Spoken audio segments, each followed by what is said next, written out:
اهلا بيكم، انا زبده ودي قناتي زبده كيتشن. اتمنى ان شاء الله تشتركوا فيها وتفعلوا الجرس على الكل عشان يوصلكوا اشعار باي فيديو جديد ينزل. والنهارده بقى الفلفل المكسيكي الاحمر او الفلفل الهالبينو.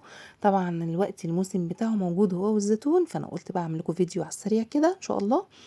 سهل جدا وبسيط جدا واوفر كتير ما تشتريه جاهز. انا عندي الكميه حسب المتاح عندك، ده حوالي نص كيلو. بتنقيه كده يكون ناشف ومفيهوش اي حاجه بايظه.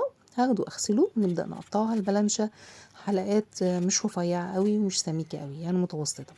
هبدا اسيب البذور اللي هي فيها دي، مش هشيلها، انا هاخده بس اغسله تحت الميه الجاريه عشان البذور اللي موجوده فيه دي. لكن مش هشيل البذور اللي في الحلقات، تمام؟ عشان دي بتسند معايا الحلقات، ما تخليهاش تتهري معايا، تخليها متماسكه مهما قعدت معاكي، تمام. عندي كل كوبايه ميه كوبايه مليانه من معلقه مليانه، سوري، معلقه مليانه من الملح. وعندي 3 كوبايات ميه خدوا 3 معالق كبار ملح ومعلقه كبيره من السكر وحوالي معلقتين كبار من الخل. هبدا اقلب ده كله مع بعضه وهغطي بقى الفلفل بتاعي في برطمان ازاز واقفل عليه كويس من 7 ايام ل10 ايام بالكتير.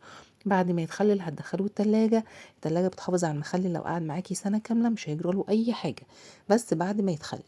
هنفتح عليه بعد كده هتشموا بقى ريحة فظيعة، هتلاقوه مقرمش لآخر واحدة. ان شاء الله الفيديو سهل جدا ووصفة سهلة جدا جدا، وفر كتير من جاهز. اتمنى تكون عجبتكم ان شاء الله، واستنوني فيديوهات جايه كتير، واشوفكم على خير. سلام.